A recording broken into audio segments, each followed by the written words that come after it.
coisas assim meio de filme de ficção científica, assim, de substituir órgão por escultura 3D, né? Impressora de 3D, órgãos, impressora de órgãos. Está muito longe isso ainda? Não, você já tem cultura de tecidos, né? O que eu acredito, né? Você sabe que o que difere, né, a mágica da tecnologia é o seu conhecimento. Se a tecnologia é muito avançada e se o conhecimento é baixo, você vai achar aquilo magia. É mágica, né? Eu, por exemplo, eu acho que isso é magia, de verdade. Às vezes eu acho também. Eu já cansei de desmontar brinquedo meu, né? E tentar ver o que tinha dentro e falar, cara, como é que faz? isso faz? Né? Como tirar foto, cara? Simples assim. Agora, o que eu acredito? Eu acredito que a medicina em algum momento vai ser genética e biologia molecular. A gente vê isso muito na endocrinologia. Endocrinologia hoje eu acredito que é a matéria médica que mais evolui. A quantidade de droga que é lançada para tratar as coisas é uma coisa impressionante. Você tem drogas para emagrecimento, para diabetes, para você tem drogas baseadas em imunomediadores, né? em anticorpos monoclonais para tratar coisas que é uma coisa fabulosa. Mas está tendo esse avanço porque a gente está descobrindo substâncias novas? As duas coisas, porque você está fazendo mais diagnóstico, porque você está entendendo mais de fisiopatologia, porque as suas ferramentas melhoraram, né? O nível de diagnóstico, né, já não é uma curiosidade. Se você pegar, por exemplo, em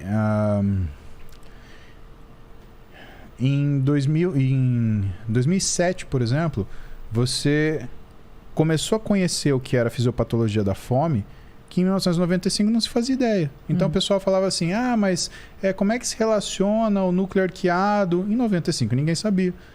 Em 2007, 2008 o cara falou, tá aqui. Bom, mas por que é importante você saber a fisiopatologia da fome? Núcleo arqueado, trato solitário, PONC, CART, neuropeptídeo Y, AGUT. Por quê? Porque quando você conhece isso, você sabe a droga que vai atingir ali. Opa, olha, conheço o núcleo solitário, o trato solitário. Olha, uma coisa que mexa nisso, né, pode funcionar para diminuir a fome. O que mexe nisso no organismo? GLP-1. Pô, então vamos criar uma droga que é um análogo de GLP-1. Pumba, liraglutida, semaglutida. Fora toda a evolução que a gente tem, né, a evolução digital mesmo. Hoje em dia você engole um comprimido que vai lá e desce seu trato gastrointestinal e você vasculha todo o seu trato gastrointestinal. Como se fosse uma endoscopia. Uma câmera? Nossa, então imagina, quanto que você pode observar. E nanotecnologia? Tem alguma coisa já? Então, isso é nanotecnologia? Não. Nanotecnologia ainda é a escala que você trabalha. Né?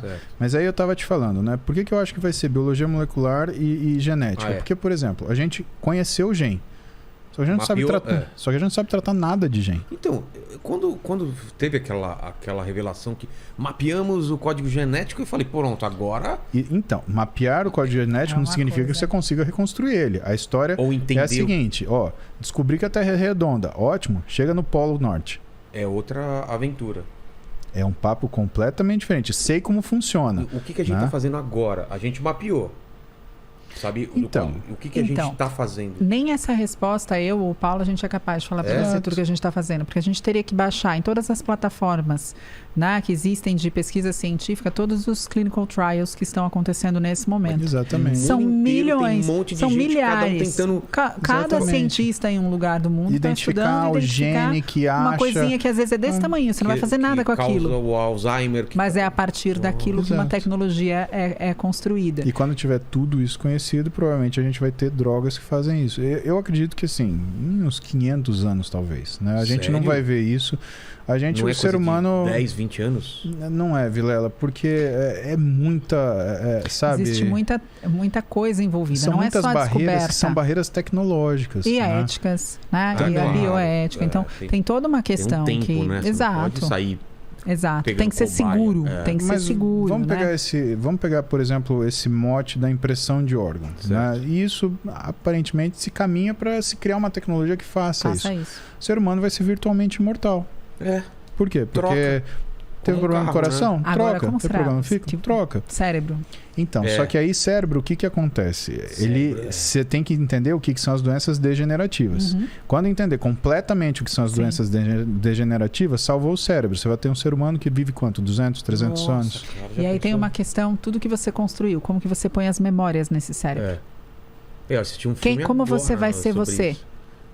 Você na precisa Apple. das suas memórias, dos seus comportamentos, das suas experiências. Você sabe que existe um rumor que hoje os caras donos das Big Techs, então o Bezos, né, essa Elon galera, Musk. investe uma grana enorme em entender o que são esses mecanismos que podem trazer longevidade ou prolongamento da vida. Sempre, né? Porra, o cara tem 300 bilhões. Vou ter que morrer com 90 anos? Não, não quero. Eu quero ter mais tempo pra gastar. Exatamente. Eu quero eu torrar tudo isso. Vai demorar demais. Nossa, eu vou morrer antes. Não vou. Né? Nossa, Mas que assim, loucura, tirando a brincadeira, os caras pensam nisso. E que é o próximo passo quando você tem quase que metade do mundo na sua mão? É a imortalidade. É você viver tempo suficiente para você poder entender isso daí e poder ajustar. Se você parar para pensar o que foi a evolução do ser humano em relação à longevidade desde o período das cavernas, é uma caca, né? Porque o ser humano vivia 20 a 30 anos, hoje a gente vive, na média da população mundial, 70. Né? Vamos falar de média, né? Então, que seja 80, mas você vivia 30 anos, você passou por 80, você malemar dobrou. Quanto tempo demora da gente chegar dos 80 aos 160? Será que são mais 50 mil anos? Mais 100 mil anos? Putz. Então, se eu falo para você uma estimativa de 300, 400, 500 anos, né? O que é o fator limitante? É ontem. É agora. É que também a velocidade, é mas a velocidade que a gente descobre coisas também mudou. Né? Então, por isso que não são mais 100 mil anos. Processamento muda tudo, né? Sim. Esse filme aí que eu vi na Apple chama Canto do Cisne, é assim, o cara tá com uma doença terminal, ele teria, se ele fizesse os exames, ele poderia ter curado isso, porque a gente tá falando de um futuro. Como ele não fez nada, descobriu, não tem jeito, vai morrer. Aí os caras constroem um clone, faz um clone dele perfeito, e aí ele transfere as memórias dele para esse cara. Faz um download. Um download, exatamente. Nossa. Só que aí é aquele negócio. Esse filme tá esse cara passando? Tá na Apple Plus, né? Apple, alguma coisa assim. E aí ele, imagina, ele não conta pra mulher e pros filhos, e esse cara vai ser ele, saudável, e vai viver durante muito tempo. E esse cara vai morrer e ele vê esse cara tomando o lugar dele na família, que tem exatamente. É ele, é uma cópia dele perfeita, até com as memórias, com tudo.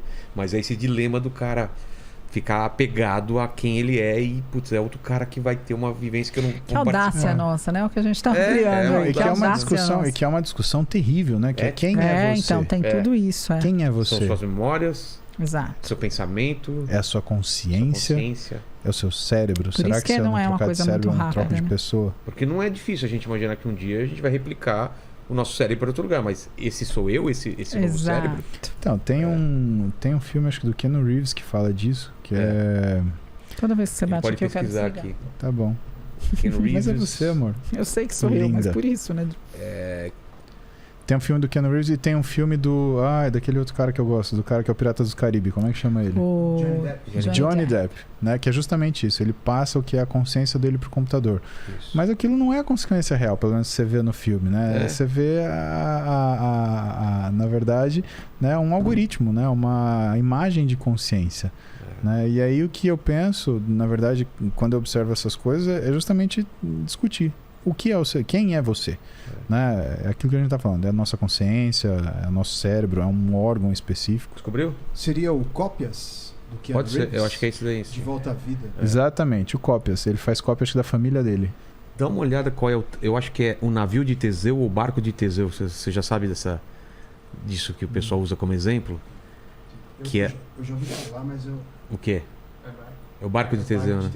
Que é o barco de Teseu é um barco que eles vão... Ele sai e volta, e sempre quando ele volta, eles trocam alguma parte do barco que está danificada ou se perdeu. Então, com o tempo, eles vão trocando todas as madeiras, tudo, e o barco... Vai se refazendo. Aí a questão é, esse continua sendo o barco de Teseu ou não? Aí a coisa complica mais. Imagina que eles só não trocaram isso como eles pegaram todas essas partes e montaram outro navio. Qual que é o barco de Teseu? É esse ou aquele feito com as peças antigas? Entendeu? Você percebe que a gente vai ter que começar a assistir filme, né? Não, vocês precisam- Em algum momento, em algum isso tem momento que vocês vão acontecer ter na que- minha vida. A gente vai ter que começar a assistir esses filmes todos aí. Não, Eu quero tem- uma lista, Tem Vilela. uma série chamada Ruptura também que era loucura. Então pronto, cara. Vilela vai me Loucura. mandar acabando Vou isso aqui, mandar. porque daí a gente Eu faço já isso pra sabe minha que- mãe. Tem aquela Altered Carbon também. Altered Carbon. É. A gente assistiu o De primeiro. capa, né? Não, mas esse do Ruptura é louco, cara. É um chip que você coloca, instala na sua mente. Alguma coisa traumática aconteceu na vida daquela pessoa que ela não consegue conviver com aquilo. Então ela entra no trabalho, corta a memória dela e aquele é um novo indivíduo. É como se fosse uma criança adulta lá dentro. Então durante o trabalho dela lá, ela não tem nenhuma memória externa. E quando ela sai da empresa, ela não tem nada de memória lá dentro. Ou seja, tem uma vida lá que está construindo dia a dia, dia E fora zero. de lá. E fora de lá é a vida normal dele, cara. É muito louco isso daí. Eu preciso de todos esses nomes no final pra gente começar a Não, assistir. só o Black filme. Mirror, né? Cada viagem do Black Mirror que tinha cada episódio. É, né? e gente sabe qual é assistiu o meio. significado, né? E dormiu, O significado do provavelmente. Black Mirror é esse daqui. Esse é o espelho preto, né? Exato.